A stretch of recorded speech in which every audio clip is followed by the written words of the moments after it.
Вот так выглядит костер Дакота уже, когда немножко высохла земля.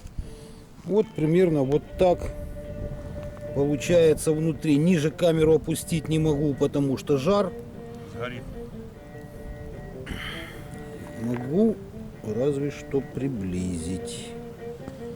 Вот внутри получается примерно вот так. То есть это практически То есть там домен... уже уголь, да, я так понимаю? практически доменная печь, которая выдает температуру неимоверную.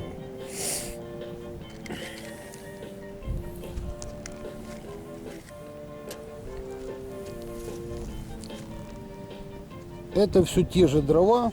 Мы подбросили 2 веточки побольше, а все остальное это те же дрова, которые там изначально я забросил.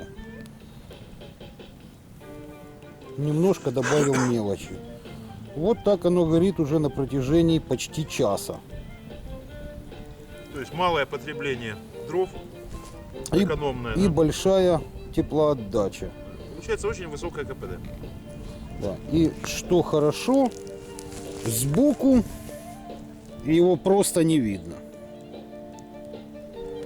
Для людей малознающих КПД